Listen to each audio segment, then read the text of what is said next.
मुझे वो पसंद थी, उसे मैं पसंद था। बार बार एक बिल्ली का नाम आता है आपके गाने में, क्या आपकी कोई गर्लफ्रेंड है या फिर आप नाम ले देते हो उसका? अरे मेरी घर वाले है भाई। अच्छा।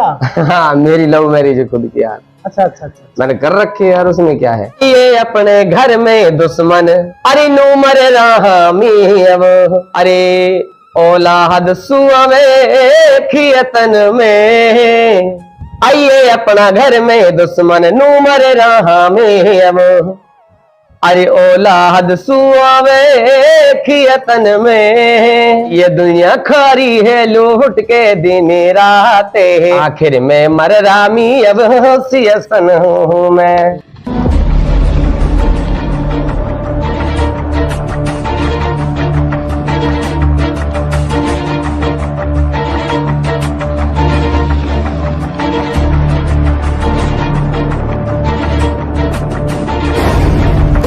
नमस्कार आदाब, मैं हूं अरशद बीसरू और आप देख रहे हैं मेवात आज तक। आइए दोस्तों, आपकी जानकारी के लिए बता दें, इस वक्त मेवात आज तक की टीम पहुंची है पुनाना विधानसभा क्षेत्र के गांव नवलगढ़। दरअसल दोस्तों, यहां आज हम असलम सिंगर का इंटरव्यू लेने पहुंचे हैं। हाल की बात करें तो असलम सिंगर जो है वो एक मेवाती सिंगर है जो मेवाती कल्चर में गाना गाता है, और उनके गाने इतने ज्यादा उरूज पर चल रहे हैं कि लोग हर तरफ उनके गानों के दीवाने बन चुके हैं। ऐसे में उनका इंटरव्यू करना भी बेहद जरूरी है, क्योंकि सूत्र बताता है कि वो पैर से अपाहिज है और नहायत गरीब परिवार से बिलोंग करता है। लेकिन सूत्र ये भी बताते हैं कि असलम सिंगर ने इस लाइन में आने के बाद बहुत कुछ तरक्की भी की है। दोस्तों, जंगल के अंदर ये कमरा है, गांव से बाहर, और इस कमरे के अंदर ही बताते हैं कि उनका स्टूडियो है। अभी अचानक से हम यहाँ पर पहुंचे हैं, तो आपको अंदर लेकर के चलते हैं, देखते हैं कि असलम सिंगर क्या कहते हैं, किस तरीके से वो गाने गाते हैं, कैसा उनका स्टूडियो है, कहाँ से संगीत की तालीम हासिल की है या फिर ठेठ तरीके से वो गाने गाता है। भाई, सबसे पहले मेवात आज तक में आपका स्वागत है। जी अरशद भाई, आपका हमारे पास आने के लिए बहुत बहुत धन्यवाद। जिस गाने से ये बहुत ज्यादा लोकप्रियता हासिल कर चुके हैं और जिस गाने की वजह से इन्होंने बहुत सी यातनाएं भी सहन की हैं, बहुत से लोगों ने कीचड़ उछालने की कोशिश की है। 40 दिन इबादत करने के बाद आए, घर लौटे, तो आपने आकर के सरप्राइज के तौर पे एक गाना लॉन्च किया। उसमें आपने नमाज का और तस्बीह का जिक्र किया और उसके ऊपर बहुत ज्यादा आपका विरोध हुआ। क्योंकि जनता का सवाल है कि आपने जमात से आने के बाद ऐसा गाना क्यों गाया था? देखो भाई, पहली बात तो ये है, हमें सबसे बड़ी खुशी है ये कि हम इस्लाम धर्म में पैदा हुए हैं, मुसलमान घर में पैदा हुए। अगर मुझे ये पता होता जी ये सॉन्ग मैं गाऊंगा और ये गा रहा हूँ और इससे विरोध होगा तो मैं उस काम को नहीं करता, और मैं उस काम को कभी भी नहीं करता जिससे कोई विरोध हो। जो विरोध आपका हुआ, हाँ, उसके बाद आपको एहसास हुआ कि आपने कहीं ना कहीं गाने में कुछ गलतियां की। देखो, हुआ या नहीं हुआ? अगर उसका एहसास है तो बहुत है, नहीं है तो कुछ नहीं है। सही बात ये तो है। वो वाली बात है, या तो बस आएगी या नहीं आएगी। हाँ हाँ हाँ, ये आप एक बात करो ना, आपको एहसास हुआ या नहीं हुआ? एहसास था मुझे। हाँ। जब विरोध हुआ तो मैंने सोचा शायद ही गलत है तू, जी, ये जनता सही है। चलिए देखिए, वो हैं। मिस्टेक को एक्सेप्ट कर रहे हैं। हाँ। उन्होंने जनता को सही करार दिया है, और जनता अक्सर सही होती है। बड़े बड़े प्रोड्यूसर, डायरेक्टर इतनी बड़ी बड़ी मूवी लॉन्च करते हैं और उनको ऐसा लगता है कि सेंसर बोर्ड से पास करने के बाद उसके अंदर कोई कमी नहीं है, लेकिन फिर भी एक थिएटर के अंदर, सिनेमा हॉल के अंदर एक छोटा सा रिक्शा चलाने वाला भी उसके अंदर कमी बता देता है। तो इसके मतलब जो फैंस हैं, जो फॉलोअर हैं, वो कहीं ना कहीं बड़े होते हैं, उन्हीं से तो एक सेलिब्रिटी चलता है। चीज समझ नहीं आ रही भाई, क्योंकि मेरे साथ 5 या 6 वारदात हो गई हैं और वारदात भी बड़ी बड़ी हुई हैं सारी। अभी क्यों टॉर्चर करती है? बस मुझे ये पता ही नहीं क्यों टॉर्चर कर रही है मुझे, क्यों मुझे पकड़ती है, क्यों ढूंढती है, क्या मामला है। क्योंकि देखो, मेरा एक नंबर काम, अपने 10-20 रुपए छील रहे हैं, कमा रहे हैं, खा रहे हैं जी। आपको क्या बिजनेस है? मेरा ये सिंगिंग का बिजनेस है, मेरा यूट्यूब चैनल है, ये स्टूडियो है, सारी जनता जानती है। सिर्फ गाना गाते हैं? सिर्फ गाने गाते हैं। उसके बाद अगर कोई मेरा कोई फॉल्ट है तो मुझसे पूछा जाए ना, मेरा घर है ना भाई, मैं तो कहीं बाहर तो रहता नहीं। नहीं, ऐसा तो नहीं है कि कुछ दिन पहले आपने कुछ दल्लाओं का नाम लिया था, गाने में जिक्र किया था। हाँ हाँ कि दल्ला जो है चौकी के इर्द गिर्द बैठा रहता है। हाँ हाँ हाँ। तो अभी इस तरह से कहीं ना कहीं उनको बुरा लगा होगा। शायद मुझे यही लग रहा है जो मेरे साथ ये हो रहा है। लेकिन मैं तो एक ही चीज कहूंगा, फिर भी जो मुझे टॉर्चर करवा रहे हैं, अल्लाह उनका भला करे। और प्रशासन से बोलूंगा कि अगर मेरा कोई फॉल्ट है तो या तो मुझे पर्सनली ही बुलाया जाए जी, या मेरा घर है स्टूडियो में, मेरे पास आए, मुझसे तहकीकात करें, मुझसे पूछें। अगर दोषी हूँ तो उसके लिए मैं हाजिर हूँ, सजा दी जाए। कोई केस दर्ज है आपके खिलाफ? कोई कुछ नहीं मेरे पास, कभी कोई केस नहीं? कभी कोई। हमने तो भाई का 55 साल तक कोई मुकदमा नहीं? कोई साइकिल भी ना चोरी अभी तक। हाँ, 15 दिन पहले मैं कैथवाड़ा गांव में गया प्रोग्राम में, मैं वहां से निकला, वहां पर मेरे पीछे बहुत पुलिस लगी। वहां से मैं कम से कम 57,000 रुपए का नुकसान करके आया। अच्छा। अपनी गाड़ी वाड़ी फाड़ लाया सारी, कैसे कैसे निकल के आया। पहले मेरे पास एक दो लोग आते हैं, वो मुझसे पूछते हैं, हाल चाल पूछते हैं, और फिर मैं वहां से जब निकलता हूँ वो मेरे साथ आते हैं 1-2 किलोमीटर आकर के, वहां कहते हैं मुझसे आजा पानी पी ले, ठंडा पी ले। मैं उनसे मना करके आ जाता हूँ, मुझे क्योंकि कुछ खौफ जब दिखता है, उन लोगों के जाने के बावजूद ही मेरे साथ ये हादसे होने लग जाते हैं। अच्छा। हाँ। आपने अपनी आंखों से देखा था पुलिस वाले थे? बिल्कुल हाँ। वर्दी में था? हाँ, और पुलिस की सरकारी गाड़ी थी वो। सरकारी गाड़ी? जी।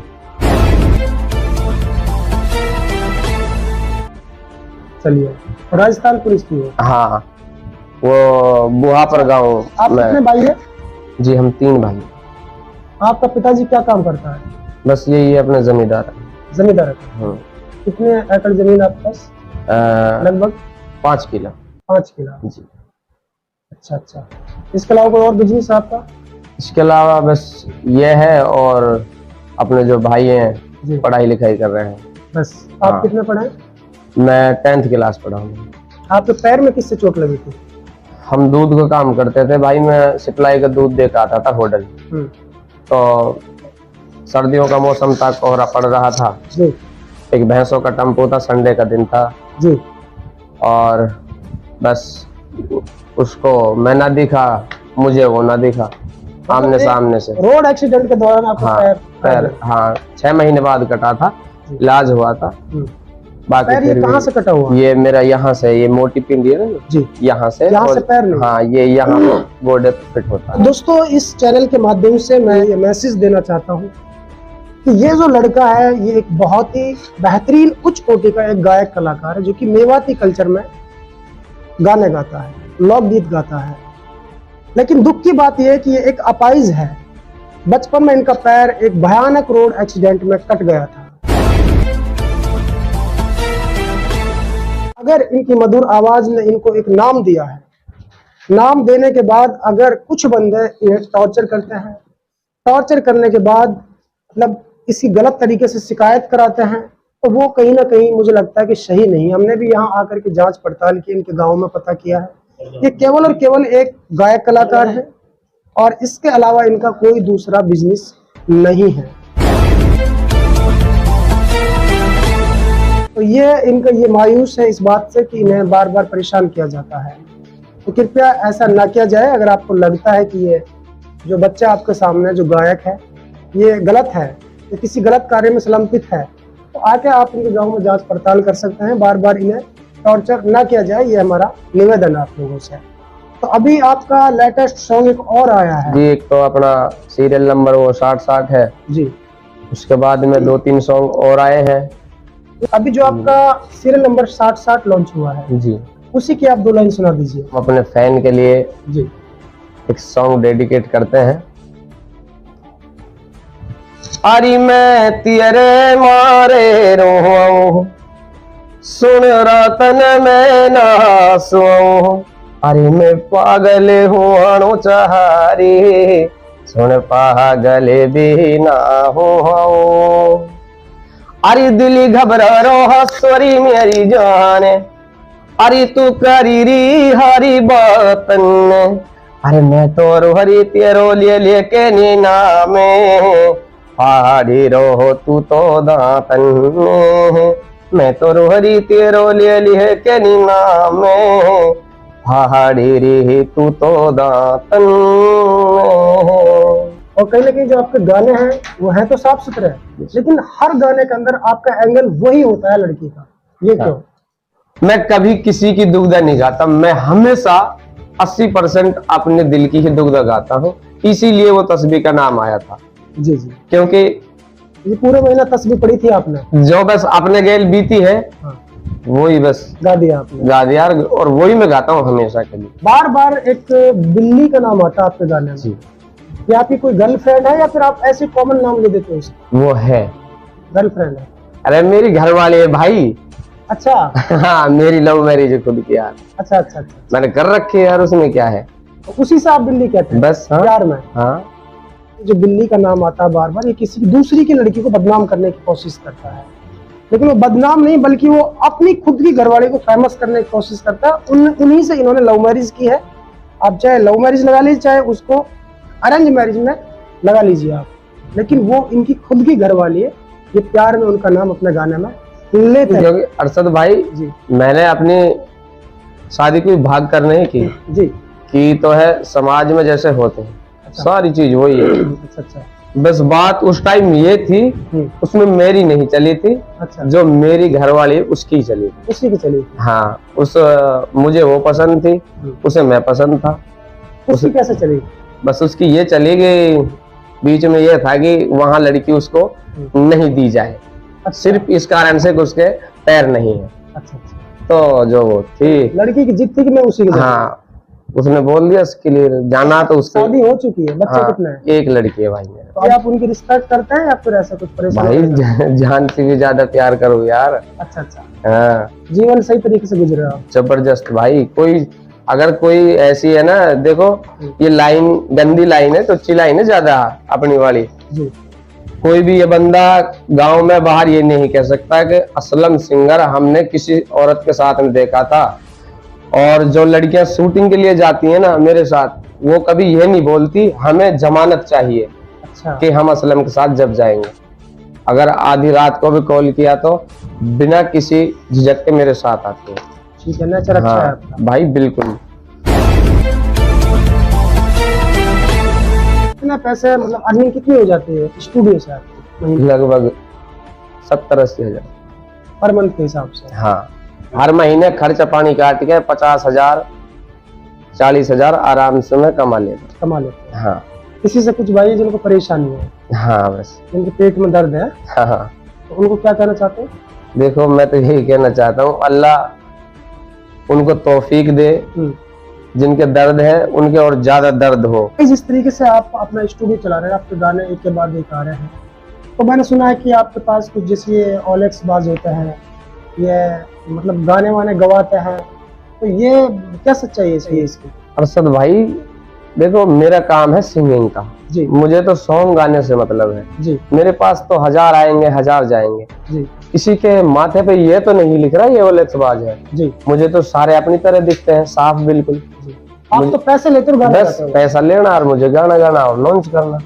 सही बात। हाँ, मुझे तो किसी की कोई नॉलेज नहीं है ना, मेरा कोई इनसे कोई विचारों से लेना कोई देना, कोई इनके साथ उठना बैठना। ज्यादातर तो फोन ही करते हैं और बस अपने पैसे ऑनलाइन डाल देते हैं ना, अपना सॉन्ग करा लेते हैं। ऐसे ही आपका काम चलता है? हाँ बस सारे ऐसे ही। सिंगर ऐसे करते हैं? हाँ, लगभग सारे सिंगर यही करते हैं, बाकी फिर भी किसी की ज्यादा नहीं पता। आप देख रहे हो मैं तो जंगल में रहता हूँ वैसे भी। हाँ देखिए, मैं क्लियर कर देता हूँ कि ये जो हमारे मेवाती जो गायक शायर है, इनकी अपनी एक अपने तरीके से एक रोजी रोटी कमाने का तरीका है कि अनजान लोग भी इनके पास कॉल करते हैं, कहते हैं कि असलम भाई मुझे एक सॉन्ग गवाना है, चाहे वो इलेक्शन का गाना हो या वो किसी शादी का गाना हो या ऐसे ही मतलब रोमांस के लिए हो। तो ये उनकी तहकीकात नहीं करते हैं, बस कहते हैं कि भाई आप 5000 रुपये डाल देना, आपका गाना 2 दिन बाद मिल जाएगा। ऐसे ही सिलसिलेवार जितने भी तमाम छोटे छोटे स्टूडियो हैं इन गायकों के, ये चलते रहता है। इसका मतलब ये तो नहीं है कि अगर कोई बंदा आएगा और इसे बोला है कि असलम भाई मेरे लिए 2 गाने गाने हैं, तो ये उनसे ये थोड़ी ना सवाल करेगा कि तू 1 नंबर का कि 2 नंबर का है, तो चोर है या साहूकार है। वो तो सिर्फ अपनी कला से मतलब रखता है, वो एक गायक है, वो सिर्फ अपनी आवाज उनके लिए देता है, वो अपनी आवाज की कीमत लेता है। सिर्फ यही इनका कहने का मतलब है। अच्छा, अभी जैसे आप बता रहे कि 60-70 हजार रुपये आप कमा लेते हैं जी। आपने क्या तरक्की की है पहले में और अपने अब में क्या डिफरेंस है? देखो लिबास तो मेरा पहले भी वही था, जी आज भी वही है। जी खाना भी वही था, आज भी वही है। जी जी बस फर्क कितना है, पहले जेब में 500 रहते थे, जी, अब 5000 रहते हैं, बस ये फर्क है। ये फर्क है और कोई फर्क नहीं। हाँ मैंने 1 किलो लिया है, 1 किलो आधे किलो ये है, आधे किलो साइड वाला। कितने पैसे मिला था? वो लिया 17.5 लाख में, ये लिया 12 लाख। तो सारा पैसा गालों का ही था? हाँ ज्यादातर, बाकी ऐसा नहीं है कि बिल्कुल इसी से ही है, क्योंकि मेरा जो पापा है मछलियों का कारोबार करता है। अच्छा अच्छा, हाँ मछलियों का कारोबार है हमारा। मतलब परिवार का भी सहयोग रहा है। हाँ बिल्कुल। दोस्तों कुछ लोग कहते हैं कि जो ये मेवाती गायक होते हैं ये बर्बादी के सिवा और कुछ नहीं कमाते हैं, लेकिन मैंने कई ऐसे गायकों को देखा है जिन्होंने बहुत कुछ कमाया भी है। मैं फिरोजपुर झिरका गया था एक बार शाहीन सिंगर का इंटरव्यू लेने के लिए, तो उनके पास एक अच्छी गाड़ी भी थी और उनके पास एक अच्छा मकान भी था, कई सारी प्लॉट भी थी और साथ में प्रॉपर्टी डीलिंग का काम भी करता था। ऐसे मैंने यहाँ आया हूँ तो मैंने असलम सिंगर को देखा कि अपना स्टूडियो भी है, उन्होंने कुछ जमीन भी खरीदी है। तो ऐसा नहीं है कि ये जो गायक होते हैं सही तरीके से काम करें, अगर इनकी नीयत साफ हो तो ये कहीं ना कहीं खूब पैसे वैसे कमाते हैं। तो असलम भाई, अभी आप जो लोग आपका विरोध करते हैं या आप कह रहे हैं कि आपको टॉर्चर करवाते हैं, उनसे क्या निवेदन करना चाहते हो हमारे चैनल के माध्यम से, क्योंकि ये तो एक बड़ा चैनल है, नोटिफिकेशन सबके पास अधिकतर चला जाएगा। देखो मैं तो उनसे यही चीज कहूंगा, देखो भाई अगर मुझसे कहीं ना कहीं आपके बारे में कोई गलती हुई है, आप मुझसे मिल सकते हो, बैठ के बात कर सकते हो जी। क्योंकि जब आप उस गलती को ये नहीं बताओगे कि असलम ये हमारे साथ आप गलत कर रहे हो जी, तो उसका अफसोस मुझे कैसे होगा। एक गाना आया था जिसमें आप ये कहते हैं कि कुछ मुखबर बहन चुदावा जी, बैठा रहो चौकी में सुन पहुंचन ने बताओ। हाँ हाँ, तो ये आपने किसी मुखबर साहब की दुश्मनी है या फिर आपको किसी ने लिख के दिया था ऐसी गा दी आपने? ना, कभी मैं सॉन्ग लिख के भी नहीं गाता। और दूसरी बात भाई, अगर मैं अच्छा, इस गाने का प्रोड्यूसर कौन था जिसने गवाया था आपसे? ये राशिद गोरवाड़ ने। राशिद गोरवाड़ ने गवाया? हाँ, उसकी स्टूडियो में ही पूरा कंप्लीट हुआ था। है? मुखबर से मेरी कोई नहीं है, किसी पुलिस से नहीं है। और मेरे गांव में आप तहकीकात करके देखो, आपने कुछ करी भी है, तहकीकात करोगे तो कोई अगर पूरे गांव में ये कह दे कि असलम ये लाइन का आदमी है तो इसमें इतनी गंदगी है, तो मैं ये काम भी छोड़ दूंगा। हाँ, क्योंकि मुझे किसी से कोई मतलब नहीं। ये एक दस्तूर है, जैसे कि मैं एक पत्रकार हूँ, आपने देखा था कि मैंने 140 से भी अधिक गजल मार्केट में लॉन्च की थी 2017 तक। हर जुल्म सितम के खिलाफ मैंने गजल लॉन्च करता था, लेकिन जब मैंने अत्याचार और जुल्म की इंतहा को देखा तो मैंने वो लाइन छोड़ दी। मुझे लगा कि मेरे समाज में पत्रकार होना बेहद जरूरी है।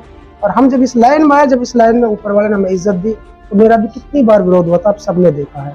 कौन कौन लोग मुझे बुरा बताते हैं, कौन अच्छा बताते हैं, सब जानते हैं। ऐसे ही ये जो सिंगर है, मेरे हिसाब से ये लड़का बहुत अच्छा है, शरीफ बच्चा है, सिर्फ गाने अच्छा गाता है।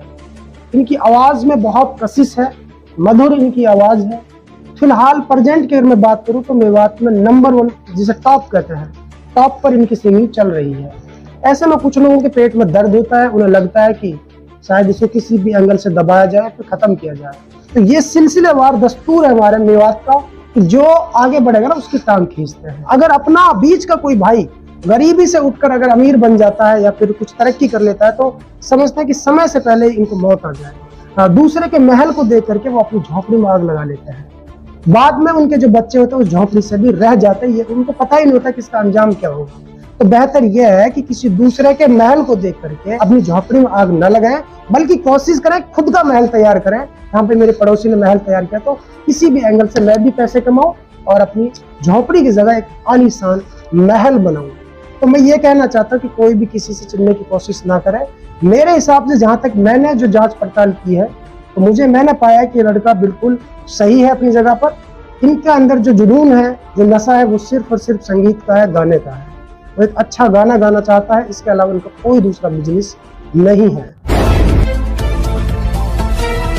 तो मेरा आखिरी सवाल आपसे, जो तस्बीह वाला गाना आपने गाया था उसके लिए पर्सनली मेरी भी रिक्वेस्ट है आपसे कि कुछ हमारे उलेमा हजरात थे, मतलब आलिम थे, मुफ्ती मौलाना थे या हाफिज थे, उनका थोड़ा सा मतलब उन्होंने महसूस किया था, आप उनसे क्या क्षमा चाहते हो? बिल्कुल बिल्कुल जी बिल्कुल के सारे उलेमा हैं जितने भी, और मेवात में पढ़े लिखे भी अनपढ़ भी, देखो उस सॉन्ग के लिए मैं क्षमा चाहता हूँ सब। मैंने कोई ये जानबूझ कर ये सॉन्ग नहीं किया। बाकी देखो, माफी मांगे तो इंसान अल्लाह से, मैं अल्लाह से भी माफी मांग चुका हूँ, बार बार मांग भी रहा हूँ। इंशाल्लाह मरते दम तक अल्लाह से तो हर चीज की माफी मांगेंगे। और मैं तो यही कहूँगा, फिर भी अगर मेरी तरफ से किसी का दिल दुख रहा है तो मैं उनसे भी माफी चाहता हूँ। देखिए दोस्तों, ये तमाम चीजें यहाँ आकर के खत्म हो जाती हैं कि जो लोग कहते हैं कि इसके अंदर ईगो है, गुमान है, गुरूर है, लेकिन ऐसा कुछ नहीं है। उनका कहना है कि सबसे पहले इंसान को खुदा से माफी मांगनी चाहिए। तो खुदा के सामने माफी मांग, तो कहीं ना कहीं इनसे कुछ गलतियां हुई तो उन्होंने एहसास किया, एहसास करने के बाद खुदा से माफी मांगी और अपने समाज से, खासकर आलिमों से उन्होंने ये रिक्वेस्ट की है कि मैं क्षमा चाहता हूँ कि इस तरह का गाना आगे से लॉन्च नहीं करूंगा। दोस्तों, यदि आप हमारी इस वीडियो को फेसबुक पेज पर देख रहे हैं तो हमारे पेज को लाइक कीजिए, शेयर कीजिए। यदि इस वीडियो को यूट्यूब पर देख रहे हैं तो हमारे चैनल को सब्सक्राइब कीजिए और बेल आइकन घंटी को दबा दीजिए।